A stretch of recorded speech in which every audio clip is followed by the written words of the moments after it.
ونؤمن به ونتوكل عليه ونعوذ بالله من شرور أنفسنا ومن سيئات أعمالنا من يهدي الله فلا مضل له ومن يضلله فلا هادي له সকলে জবান খুলে বলেন আশহাদু আল্লা ইলাহা ইল্লাল্লাহু ওয়াহদাহু লা শারীকা লাহু ওয়া আশহাদু আন্না মুহাম্মাদান আবদুহু ওয়া রাসূলুহু আল্লাযী أرسل رسوله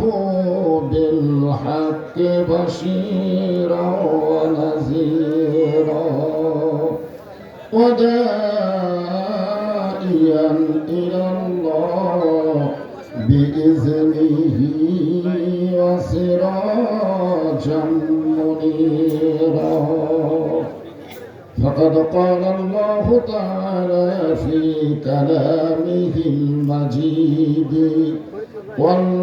والفرقان الحميد জবান খুলে সকলে পড়েন আউযু বিল্লাহি মিনাশ শাইতানির রাজীম বিসমিল্লাহির রহমানির রহিম তাবারাকাল্লাযী বিয়াদিহিল মুলক ওয়া হুয়া আলা কুল্লি শাইইন কাদির আল্লাযী খালাকাল মাউতা ওয়াল হায়াতা লিয়াবলুয়াকুম أيكم أحسن عملا وهو العزيز الغفور إن الله وملائكته يصلون على النبي يا أيها الذين آمنوا صلوا عليه وسلموا تسليما اللهم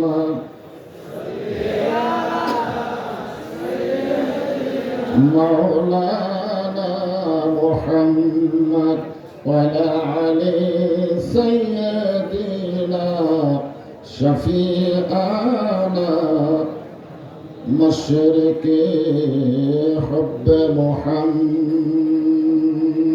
شغل بولي صلى الله عليه مطلعے دیوانی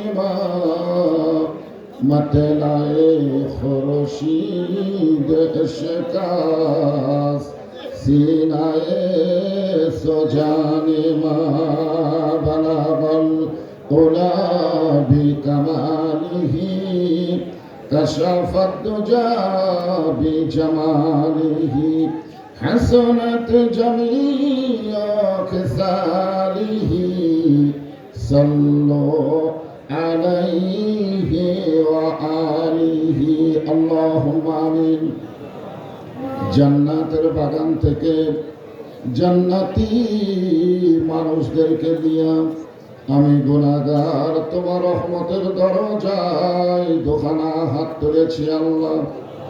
হাসরের ময়দানে জাব্বার আর কাহার নামে রূপ নিয়া তুমি যখন বিচার শুরু করবে তোমার সামনে দাঁড়ায়া সমস্ত নবীরা নাফসি নাফসি বলে কাঁদতে থাকবে। এমন কঠিন অবস্থা হাসরে হবে, সেদিন সমস্ত নবী তার উম্মতকে ভুলে যাবে, শুধু বলবে আল্লাহ আমার কি হবে আমার কি হবে, একমাত্র দরদি নবী শাফাতের কান্ডারি। ইয়া রব্বি হাবলি উম্মতি বলে সেজদায় পড়ে যাবে। সেই কঠিন মুসিবতের সময় আজকের এই মাহফিলকে ওসিলা করে আমাদের সবাইকে রাসূলের উম্মতের কাতারে আল্লাহ কবুল করে নিও। সুবহান রাব্বিকা রাব্বিল ইজ্জাতি আম্মা ইয়াসিফুন ওয়া সালামুন আলাল মুরসালিন আলহামদুলিল্লাহি রাব্বিল আলামিন। লা ইলাহা ইল্লাল্লাহ। সকলে মহব্বতে আল্লাহর জিকির লা ইলাহা ইল্লাল্লাহ, লা ইলাহা। চাঁদ সূরজ আর গ্রহ তারা আল্লাহ নামের পাগল পারা। চাঁদ সূরজ আর গ্রহ তারা আল্লাহ নামের পাগল পারা। আমার আল্লাহ নামের এতই দয়া, আল্লাহ নামের এতই মায়া, লুকিয়ে রাখছেন হে আল্লাহ। লা ইলাহা ইল্লাল্লাহ, লা ইলাহা, লা ইলাহা ইল্লাল্লাহ মুহাম্মাদুর রাসূলুল্লাহ। রাসূলের মহব্বতে জবান খুলে সকলে বলি সাল্লাল্লাহু আলাইহি ওয়াসাল্লাম। হাজী খোদাবক্স ও হাজী আসাদউদ্দিন দারুল উলুম এতিমখানা মাদ্রাসা কমিটি কর্তৃক আয়োজিত এবং প্রাক্তন ছাত্রদের সহযোগিতায় আজকের এই ওয়াজ মাহফিলে আল্লাহ তাআলা যিনাকে সম্মানিত সভাপতির আসনে কবুল করেছেন, এদের দেশের শ্রেষ্ঠ সন্তান বীর মুক্তিযোদ্ধা মোহাম্মদ খসরু আলম। আজকের এই মাহফিলের সম্মানিত সভাপতিকে অন্তরের অন্তঃস্থল থেকে আমি শুভেচ্ছা জ্ঞাপন করছি। আজকের এই মাহফিলে সম্মানিত অতিথিবৃন্দ, আমন্ত্রিত অতিথিবৃন্দ, সম্মানিত সুধীজন, সম্মানিত ওলামায়ে কেরাম, আপনাদের মাঝে মাঝে যে সমস্ত আলেম ওলামা বসে আছেন, মঞ্চে আছেন, মাগরিবের নামাজের পর থেকে এত রাত পর্যন্ত কোরআন হাদিসের আলোকে অত্যন্ত গুরুত্বপূর্ণ আলোচনা করে আপনাদেরকে শোনালেন আলেম ওলামা সহ আজকের এই মাহফিলের বক্তাগণকে অন্তরের অন্তঃস্থল থেকে আমি শুভেচ্ছা জ্ঞাপন করছি। আজকের এই মাহফিলে আমার সামনে যারা বসে আছেন, যিনাদেরকে আল্লাহ দয়া করে, রহম করে, মেহেরবানি করে এই জান্নাতের বাগানে কবুল করেছেন। আমি যখন বললাম কবুল করেছেন, তখন আপনাদের কিছু বলা দরকার ছিল। আপনারা কি এরকম মনে করতেছেন যে আপনারা নিজের ইচ্ছায় এখানে আছেন? আল্লাহ যদি না চাইতো এই জায়গায় আপনারা বসতে পারতেন না। আল্লাহ কোরআন ইরশাদ করেন, মা সাবাকা মিন হাসানাতিন ফামিনাল্লাহ। বান্দা বান্দির দ্বারা যখন কোনো ভালো কাজ হয়, এই কাজ বান্দা বান্দি করে না, বরং আল্লাহ করায়। আপনারা বলেন তো, এই কোরআনের মাহফিলে বসা ভালো কাজ না খারাপ কাজ? তাহলে এই ভালো কাজটা আপনারা করলেন না আল্লাহ করাইলো? তো যে আল্লাহ দয়া করে, মেহেরবানি করে আজকের এই জান্নাতের বাগানে আপনাদেরকে কবুল করেছেন, আমি আমার অন্তরের অন্তঃস্থল থেকে আপনাদের সবাইকে শুভেচ্ছা জ্ঞাপন করছি। সম্মানিত মা বোনেরা, পর্দার অন্তরালে বসে বসে যারা আলোচনা শুনতেছেন, তাদেরকে শ্রদ্ধা জ্ঞাপন করে বহু বছর পরে আপনাদের এই ফরিদপুরের আঙ্গিনায় জিজ্ঞাসা করতেছি, আপনারা সকলে কেমন আছেন? আলহামদুলিল্লাহ রাব্বিল আলামিন। যে আল্লাহ শারীরিক সুস্থতা, মানসিক প্রশান্তি দান করে আজকের এই কোরআন মাহফিল আমাদেরকে কবুল করলেন, আপনারা খুশি না বেজার? তাহলে জবান করে সমস্যারে সকলে বলবো, রব্বানা লাকাল হামদ হামদান কাসীরান তাইয়িবান মুবারাকান ফীহি। আমরা প্রশংসা করলাম কার? কেন করলাম? এমনি এমনি? এই যে হাফেজের মাদ্রাসার বাচ্চাদেরকে আমার খুব সন্দেহ হয়, এরা তো বেশিক্ষণ থাকবে না, কিছুক্ষণ পরেই লাভ ধরবে। এরা বেশিক্ষণ এক জায়গায় থাকতে পারে না। কে বাচ্চারা আওয়াজ শুনবা? লাভ ধরবে না তো? যে আল্লাহ আমাদেরকে মুসলমানের ঘরে কবুল করেছেন, মুসলমানেরা কয় দল? আমার ভাই তো খুব খেয়ে গেছে, ঠিক না বলেন? আসলেই তাই। মসজিদের মধ্যে যখন আমরা যাই, আমরা কোন দলের মুসলমান দল খেয়াল করে কোনোদিন কাতার করি না। দলটা ঠিক কিনা? কোনোদিন আপনারা দেখছেন যে আওয়ামী লীগ সামনে কাতার, বিএনপি দ্বিতীয় কাতার, জাতীয় পার্টি তৃতীয় কাতার, আর যুদ্ধ অপরাধী জামাত ইসলাম চতুর্থ কাতার? কোনোদিন দেখছেন? বরং আমার নিজের চোখে দেখা ডান পাশে আওয়ামী লীগ, বাম পাশে বিএনপি। আওয়ামী লীগ যদি 4 আঙ্গুল সামনে যায়, জামাত ইসলাম কান দেখায় লাইনও তাই। হঠাৎ যদি হুজুর না আসে, তখন বিএনপি আওয়ামী লীগ দুই ধনী জামাত ইসলামকে বলে, ভাই আপনি সামনে যান। ঠিক কিনা বলেন? আজকে মসজিদ কার ঘর? তাহলে আল্লাহর ঘরের মধ্যে ঢোকার সঙ্গে সঙ্গে বাংলাদেশের কোন দলীয় পরিচয় চলে না, সব মুসলমান ভাঙ্গে এক কাতার হয়। ধরে কান ঠিক কি? আপনার বলেন তো কোরআনের মাহফিল কোন দলের? তাহলে এই জায়গায় এসে এক দলীয় ওয়াজ হবে, মানুষ তো অবশ্যই গরম হবে। ধরে কান ঠিক কি? হ্যাঁ, আমি আপনাদের সামনে সূরা মুলকের 2টা আয়াত তেলাওয়াত করব এবং আমার ভাইকে অনুরোধ করবো, আমি যতক্ষণ ওয়াজ করবো আপনি এখানে বসে থাকবেন। আমি নিজে বড় থাকলে হবে না, আজকেও থাকা লাগবে। তখন ছিল হাসিনা আমল, এখন তোর হাসিনা নেই। এখন হাসিনা আছে। এখন আমরা একটা সুন্দর পরিবেশ পাইছি কথা বলার, ঠিক কিনা বলেন? সূরা মুলক, আল্লাহর কোরআনের মধ্যে 114টা সূরা আছে। ধরে বলেন কয়টা? 114টা সূরার মধ্যে একটা সূরার নাম হলো সূরা মুলক। মুলক শব্দের অর্থ হলো রাজ্য, রাজত্ব। রাজ্য এবং রাজত্বের মালিককে। আরো জোরে বলেন। শুধু রাজ্য রাজত্বের মালিক না, ক্ষমতার মালিককে। এখন যদি কেউ বলে ইউনূস সরকার ক্ষমতায় আছে, আপনারা বলেন তো এটা কি তাওহীদ না শিরক? জবান খুলে বলা লাগবে তাওহীদ না শিরক? তাহলে ইউনূস ক্ষমতায় নাই, মূল ক্ষমতায় কে?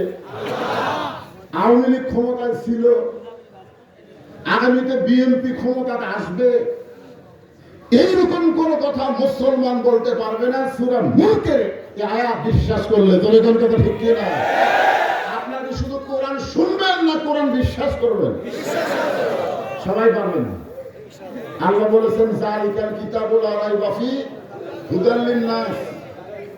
হুদাল লিন-নাস কইছে, হুদাল লিল মুত্তাকিন কইছে। খুব খেয়াল করবেন, আল্লাহ এখানে হুদাল লিন-নাস না বলে মুত্তাকিন বলার কারণ হলো এই নির্ভেজাল কিতাবকে সবাই বিশ্বাস করতে পারবে না, একমাত্র মুত্তাকি যারা তারাই বিশ্বাস করবে।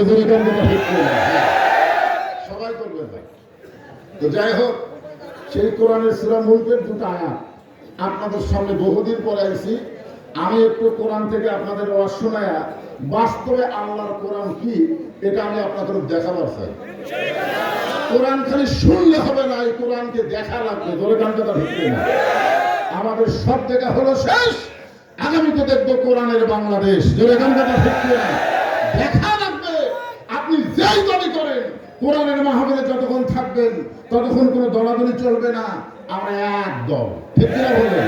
কয় দল? এক দল। মসজিদের মধ্যে যেমন এক দল, সব দল ভাঙ্গে এক কাতার, কোরআনের মাহফিলে আমরা সব দল ভাঙ্গে এক দল হব। রাজি আছেন? আলহামদুলিল্লাহ। তাহলেই কোনো সমস্যা নেই। ওয়া আলা কুল্লি শাইইন কাদির। সমস্ত ক্ষমতার মালিককে। কোন সময়? জোরে কান, কোন সময়? মাশাআল্লাহ। আমি বলছি কোন সময়, আপনারা বলেন সব সময়।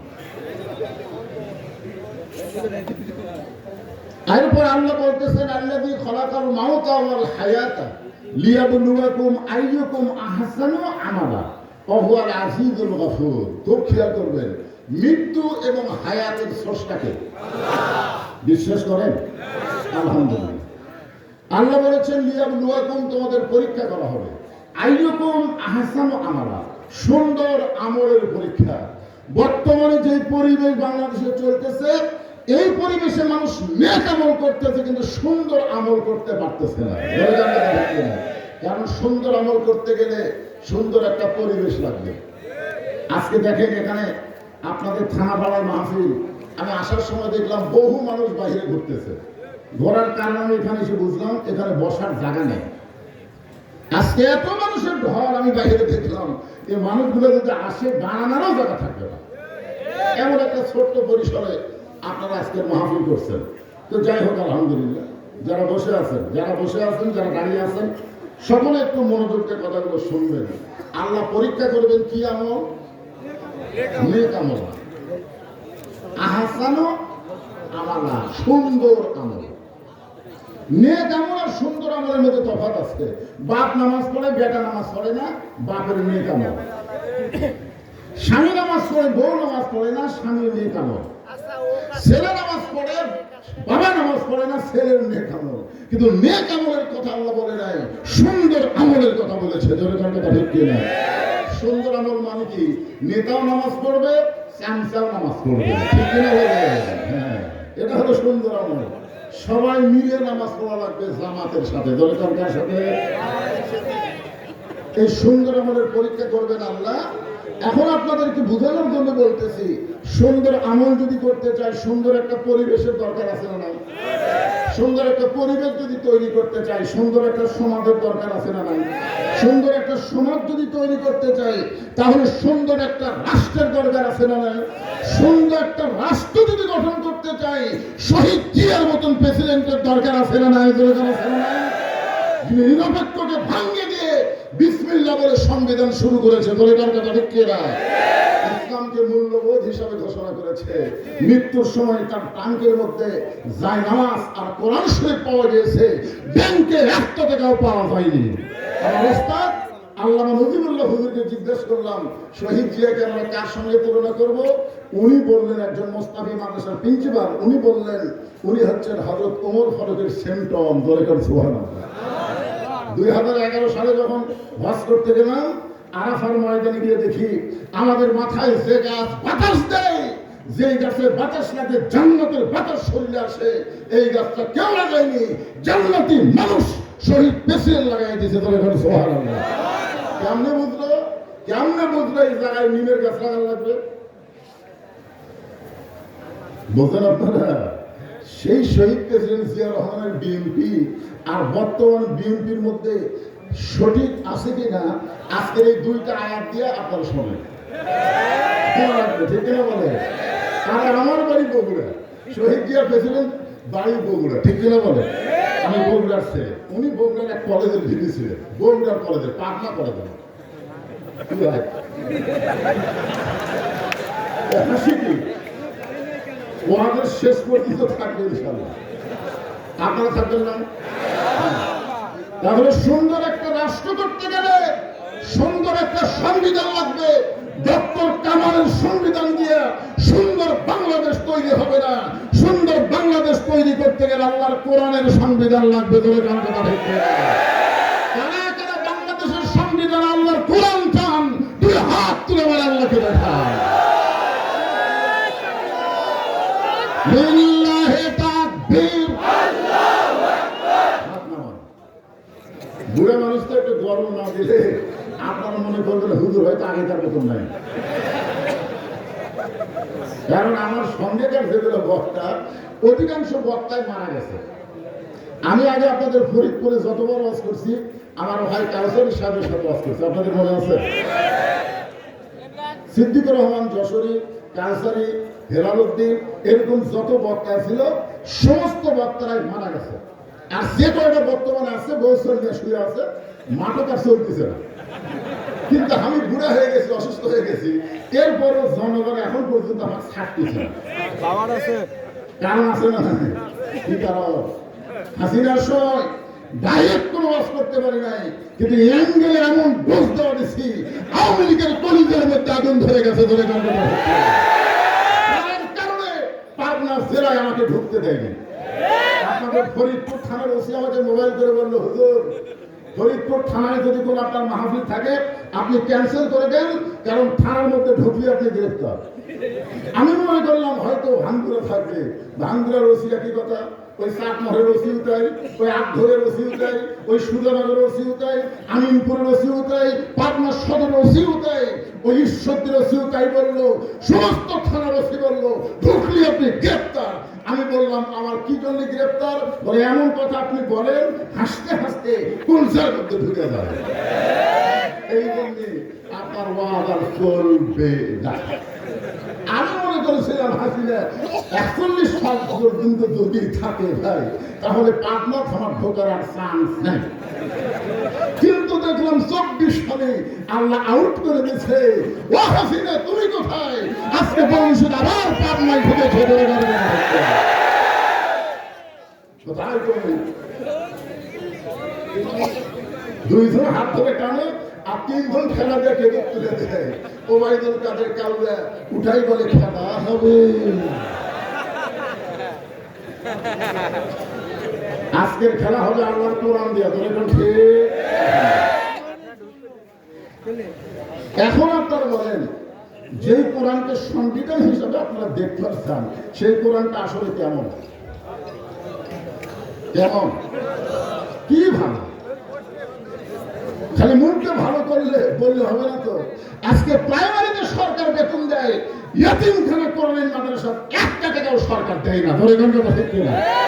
খালি মুখে ভালো বললে হবে না, বাস্তবে আল্লাহর কোরআন কত ভালো এটা আজকে ফরিদপুরের লোকজনকে দেখা লাগবে। ধরে গেল ঠিক কিনা? হ্যাঁ, খালার বাড়িতে রাখালি করতেন, ছাগল ঠিক মতো চড়াবার পারতেন না। খালা চুল ধরে বলতো, ওমর কয়টা ছাগল নিয়ে গেলে কয়টা ফেরত আনবে? ওমর ফেরত বলে আমি আবার দৌড় দিতাম। যে কয়টা ছাগল ছাড়া পড়ছে সবগুলো নিয়ে খালারে জমা দিতাম। খালা আমার কান ধরে বলতো, ওমর আজকে যেই ভুল করেছো আগামীকাল যদি একই ভুল করো তোমার রাখালির চাকরি আমি ক্যান্সেল করে দেব। আমি খালার পা ধরে বলতাম, খালা আমার রাখালির চাকরি ক্যান্সেল করে দিলে আমি থাকবো কোথায়, খাবো কি? আজকে সেই উমরকে আল্লাহ পৃথিবীর খলিফা বানাইছে। এটা উমরের যোগ্যতাই নয়, এটা কেবলমাত্র আল্লাহর কোরআনের ওসিলায়। একটা রাখালকে আল্লাহ যদি কোরআনের কারণে অর্ধ পৃথিবীর খলিফা বানায় দেয়, আপনার বলেন তো সেই কোরআনের ক্ষমতা আছে না নাই? আজকে আপনাদের গ্রামে যদি 10টা কোরআনের হাফেজ থাকে, 4 কোনো গল্প হয় না।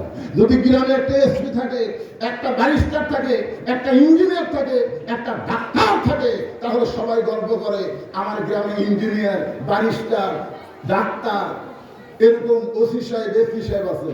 তোমার গ্রামে 4টা হাফেজ আছে, একবারও হয় না। অথচ রাসূল বলেছেন, খায়রুকুম মান তাআল্লামাল কুরআনা ওয়া আল্লামাহ। ওই ব্যক্তির চাইতে উত্তম কোন ব্যক্তি নাই, সম্মানী কোন ব্যক্তি নাই যে আল্লাহর কোরআন শিখেছে এবং অপরকে কোরআনের শিক্ষা দেয়। ঠিক কিনা বলেন? একই ছেলের মাস্টার যদি 3টা হয়, ইংরেজির মাস্টারকে মাস গেলে 2000 টাকা বেতন দেয়, অঙ্কের মাস্টারকে মাস গেলে 1500 টাকা বেতন দেয়। ওই ছেলেকে মসজিদের ইমাম 3 মাস হলে কোরআন পড়ায়, এখন পর্যন্ত বেতন নেয়।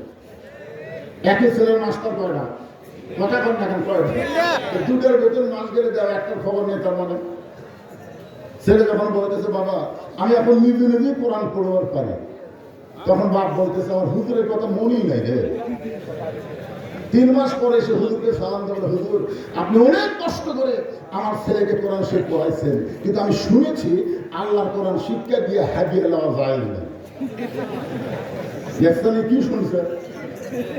আপনার বলেন তো, আর এই সোনাটা হুজুর বেচা থাকে না মরে যাওয়া?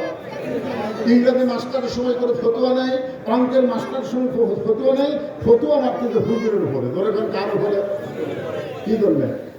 কারণ বাংলাদেশে কোরআনের ওয়াজ হয়, কোরআনের তেলাওয়াত হয়, কোরআনের হাফেজ হয়, কিন্তু কোরআনের সমাজ কায়েম হয় না। ধরে ফেল কথা ঠিক। আল্লাহর কোরআন যখন আমাদের বাংলাদেশে চালু হবে, তখন আপনারা দেখতে পাবেন এই কোরআনটা আসলে কি। আমি আপনাদের একটু দেখানোর জন্য নিয়ে যাচ্ছি হযরত ওমর ফারুকের কাছে। বাংলাদেশের মতন ৯৬ দেশের খলিফা হযরত ওমর ছদ্মবেশে মদিনার অলিগলি ঘুরতেছেন শুধুমাত্র আল্লাহর কোরআনকে দেখার জন্য। করে বলেন কি দেখার জন্য? কোরআন শোনা যায় কিন্তু কোরআন তো দেখা যায় না। হযরত ওমর আল্লাহর কোরআনকে দেখার জন্য মদিনার অলিগলি ঘুরতেছেন। হঠাৎ হযরত ওমর দেখতে পায় বিস্তীর্ণ মরুভূমির মধ্যে একজন রাখাল উট আর দুম্বা চড়ায়। হযরত ওমর আল্লাহর কোরআনকে দেখার জন্য রাখালকে সালাম দিলেন, আসসালামু আলাইকুম রাখাল ভাই, আমার পেটে ক্ষুধা লাগছে, আমি উঠে এক পেয়ালা দুধ চাই। রাখাল মুস্কি মুস্কি হাসে। ওমর ফারুক বলেন, রাখাল তোমার সালাম দিলাম, উঠে দুধ চাইলাম, আর তুমি মুস্কি মুস্কি হাসো, কারণ কি? রাখাল বলতেছে, তোমার সালামের উত্তর দিব না, তোমাকে উঠে দুধও দিবার পারবো না, আগে আমার জানতে হবে তোমার পরিচয়। ওমর ফারুক চিন্তায় পড়ে গেলেন, আমি আল্লাহর কোরআন দেখার জন্য ছদ্মবেশ ধারণ করছি, আর এখন যদি আমার পরিচয় দেই তাহলে গুমুর ফাঁস হয়ে যাবে। ওমর যখন চিন্তা করতেছেন এমন সময় আল্লাহর কোরআন বলে, ওমর রাখাল যখন তোমার পরিচয় চাইছে তুমি আসল পরিচয় দাও। তোমার আসল পরিচয় হলো মিল্লাতা আবিকুম ইব্রাহিম হুয়া সাম্মাকুমুল মুসলিমিন। আচ্ছা, যে আয়াতে কারিম তেলাওয়াত করলাম এটা আপনারা বিশ্বাস করেন? তাহলে বিশ্বাস করে বলেন তো আমাদের জাতির পিতার নাম কি? আমার জোরে জোরসে বলেন, এটা কি আমার কথা? মিল্লাতা আবিকুম ইব্রাহিম হুয়া সাম্মাকুমুল মুসলিমিন, যিনি তোমাদের নাম রেখেছে মুসলমান। ওমর ফারুক বলেন, রাখাল তুমি যখন আমার পরিচয় জানবার চাচ্ছ, আমার পরিচয় হলো আমি একজন মুসলমান। রাখাল মুস্কি মুস্কি হেসে বলে, আসল নাম নকল। এখানে যারা মাগরিব এশার নামাজ না পড়ে, আমার ভাই তো নামাজের কথা খুব বললেন, মাগরিব এশার নামাজ না পড়ে তারা ওয়াজ শুনতেছেন, ফজরের আগে যদি আপনারা মরে যান তাহলে দুনিয়ার কত মানুষ আপনার জানাজা করলে আপনি বেহেশত পাবেন? কত মানুষ? কথা মানে দুনিয়ার সমস্ত মুসলমান যদি আপনার জানাজা পড়ে তারপরে আপনি জান্নাতে যাবার পারবেন না, কারণ নামাজ না পড়ার কারণে আপনার ঈমান আল্লাহ নষ্ট করেছে। লা সালাতা লা ঈমানা, যার নামাজ নেই তার ঈমান নেই। বাইনাল আবদি তরকুস সালাত, বান্দার কাফেরের মধ্যে পৃথক করার জিনিসটার নামই হলো নামাজ। এখন মাগরিব এশার নামাজ যারা না পড়ে ওয়াজ শুনতেছেন, আমার মনে হয় আপনারা ফজরও পড়বেন না, এটা আমার মনে হয়।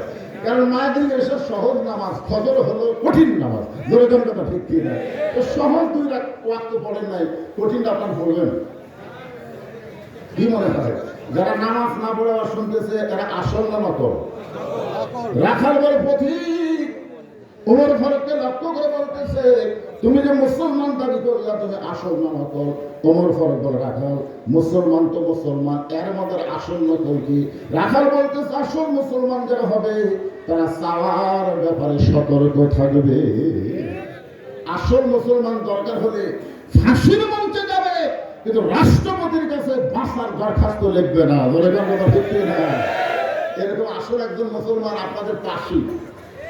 আজকে আমার জামাই ডক্টর আব্দুল বারী রশিদ ওখানে ওয়াজ করতেছে, মতিউর রহমান নিজামী নাম শুনছেন? উকিল এসে বলতেছে, স্যার আপনি একটা দলের নেতা, আপনি যদি রাষ্ট্রপতির কাছে বাঁচার দরখাস্ত লেখেন, আমার বিশ্বাস রাষ্ট্রপতি আপনার দরখাস্ত গ্রহণ করে আপনার ফাঁসি বন্ধ করে দেবে। মতিউর রহমান নিজামী মুস্কি মুস্কি হাসতেছে। উকিল বলে, হাসুন কেন? বলে, হাসার কারণ হলো তোমার কথা শুনে তুমি তো আমাকে বলতেছো রাষ্ট্রপতির কাছে দরখাস্ত লিখলে রাষ্ট্রপতি আমার মাফ করবে, আমার মৃত্যু কার্যকর হবে না। কিন্তু আমি তো দেখেছি বাংলাদেশে ৩ জন রাষ্ট্রপতি ক্ষমতা থাকা অবস্থায় মারা গেছে। কয়জন? এই ৩টার নামের শেষে আমার রহমান আছে।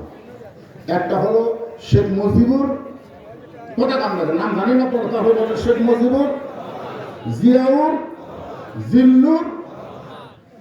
দেখছেন, এই ৩টা রাষ্ট্রপতি কিন্তু ক্ষমতা থাকা অবস্থায় মারা গেছে। নিজামী সাহেব বললেন, যারা ক্ষমতা থাকতে মারা যায় কোন ইমানদার তাদের কাছে জীবন ভিক্ষা চাবে না। উকিল বলল, এই ঘুমার্গের কারণেই তো আপনার ফাঁসি হবে। মতিউর রহমান নিজামী মুস্কি মুস্কি হেসে বললেন, আমার ফাঁসি হবে কিন্তু আমার মৃত্যু হবে না। উকিল বলে, স্যার আপনার ফাঁসি হবে কিন্তু মৃত্যু হবে না, কারণ কি? সঙ্গে সঙ্গে কোরআন থেকে তেলাওয়াত করলেন, ওয়ালা তাকুলু লিমান ইউকতালু ফি সাবিলিল্লাহি আমওয়াতুন বাল আহয়াউ ওয়ালাকিন লা তাশউরুন। আল্লাহ রাস্তায় যাদেরকে অন্যায়ভাবে হত্যা করা হয় তাদেরকে তোমরা মৃত্যু বলো না, আমি আল্লাহ বলতেছি তারা জীবিত। বিএনপির মধ্যেও একজন নেতা বর্তমান জীবিত অবস্থা আছে, তাকে মৃত্যু বলা যাবে না। সালাউদ্দিন কাদের চৌধুরী, ধরে কোন কথা ঠিক কথা বলেন। একটু মনোযোগ দিয়ে শোনেন। রাখাল বলে পথিক, আসল মুসলমান যদি হইতা তাহলে সাহার ব্যাপারে তুমি সতর্ক থাকতে। তুমি দুধ চাইছো কার কাছে? সঙ্গে সঙ্গে হুচ্চুন করছে, বলতে ভাই আসলেই তো তাই, সাহার ব্যাপারে আমি ভুল করছি। রাখাল বলতে যে ভুলটা যদি স্বীকার করো তাহলে তওবা করো। আমরা 4 ভাই, আমার 2 ভাই 2 কলেজে প্রফেসর আর বিএনপি করে। আর আমার বড় ভাই ওই আবার আওয়ামী লীগ হেডমাস্টার। যেদিন হাসিনা পড়ে গেল বুঝলেন, সেই দিন আমার ভাই দেখি আমার মাদ্রাসার মসজিদের মধ্যে ঢুকছে। আমার সিসি ক্যামেরা আওতাভুক্ত তো, কে কি করতেছে সব আবার দেখা যায়। আমি চিন্তা করলাম আমার ভাই আজকে মসজিদের মধ্যে ঢুকলো কেন। আস্তে করে আমি বের হয়ে ভাইকে সালাম দিয়ে বললাম, ভাই খবর কি? আমার ভাই বলতেছে তওবা করবো। আমরা কেন তওবা করবো? যেই দেশের মেম্বার থেকে এমপি মন্ত্রী পর্যন্ত দলের পড়ে যায়, এই দল আর কর্ম রাখে, আমি তওবা করবার চাই। তার মানে সে আওয়ামী লীগ করে ভুল বুঝেছে, এখন ভালো হওয়ার চাই। সুযোগ আছে না নাই? ওমর ফারুক বলতেছে রাখাল আসলে চাওয়ার ব্যাপার আমার ভুল হয়ে গেছে। রাখাল বলতেছে ভুলটা যখন স্বীকার করছো তাহলে তওবা করো। তওবা শব্দের অর্থ কি? ফিরে আসা। যখন কি আসে ফিরে আসা। ওমর ফারুক বললেন রাখাল তাহলে তওবা করে। রাখাল বলে তুমি মূর্খ মানুষ, তুমি তওবা কেমনি পড়বা? ওমর ফারুক বলে রাখাল আমার মধ্যে মূর্খামি কি দেখলা? রাখাল বলে চাওয়ার ব্যাপারে যে বেটা সতর্ক হয় না সে দুনিয়ার সবচাইতে বড় মূর্খ। আপনাদের পাটনা দিয়ে একদল আছে, আমার দয়াল বাবার দরবারেতে কেউ ফিরে না খালি হাতে। যখন আসে না কথা কথা এ ভাই আমার এক ভূতে মারেন কেন, এক ভূতে এরকম একটা দল আসে না। আপনার বলেন তো দয়াল বাবার দরবারতে কেউ ফিরে না খালি হাতে, এটা তাওহীদ না শিরক? বলেন। আমার ভাইকে একটা কথা বললেন, এই যে পীর ধরা, পীর ধরা, পীর ধরা না আল্লাহ ধরা? কার মাধ্যমে? নবীর মাধ্যমে। ধরে বলেন কার মাধ্যমে? নবীর মাধ্যমে আল্লাহ ধরা লাগবে। কারণ আল্লাহ ধরার রাস্তা আমরা জানতাম না, নবী আমাদের দেখায় দিয়েছেন। এই জন্য বলবো আতিউল্লাহ ওয়া আতিউর রাসূল, আল্লাহর আনুগত্য করো, নবীর তরিকা মোতাবেক চলো। তরিকা 4টা না, তরিকা হলো একটা। জোরে বলেন কয়টা?